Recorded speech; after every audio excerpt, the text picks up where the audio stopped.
ٹیلی vision پر ہر شخص آ سکتا ہے سوائے ڈاکٹر اسرار۔ کیوں؟ ڈاکٹر اسرار نے کیا کیا؟ باقیوں کی دعوت میں وہ انقلابی ڈنک ہے ہی نہیں، وہاں جو ہے نصیحتیں کرتے رہو، سعودی ٹیلی ویژن پر طہارت کے مسائل، وضو کے مسائل بیان کرتے رہو، لیکن اگر حکومت کے مسائل بیان کرو گے تو کل تمہارا پتہ بھی نہیں چلے گا تم گئے کہاں۔ ملوکیت کی نفی کروں گا تو کیا ہوگا؟ جو ہوا ہے سینکڑوں تابعین کے ساتھ حجاج ابن یوسف کے ہاتھ ہوگا کہ نہیں ہوگا؟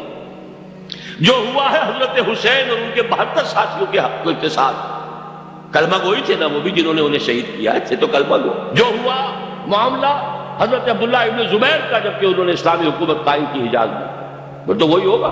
لہذا طہارت کے مسائل، وضو کے مسائل، نماز کے مسائل، حیض کے مسائل، نفاس کے مسائل خوب بیان کرو، طلاق کے مسائل خوب بیان کرو۔ حکومت کے نظام میں شریعت کیا چاہتی ہے، نظام کیا ہے اسلام کا، ذرا یہ بات کرو گے تو بند۔ اس لیے پہلے بہرحال اس پہ صبر کرنا ہے، جو راستہ کھلا کریں گے۔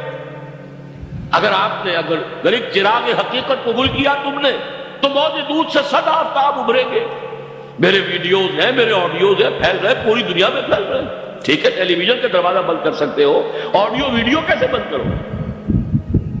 لہذا ایک راستہ بند ہوتا ہے، اللہ تعالیٰ دوسرے راستے۔ آج انٹرنیٹ پر میری تقریر، میرے جمعے کا خطاب انٹرنیٹ پر جا رہا ہے، پوری دنیا میں جو شخص چاہے چند گھنٹے بعد 12:30 سے 1:30 تک میری تقریر ہوتی ہے، شام کو 3-4 بجے انٹرنیٹ کے اوپر موجود ہے۔ امریکہ والے سن لیں، یورپ والے سن لیں، سعودی عرب والے سن لیں، کون روکے گا؟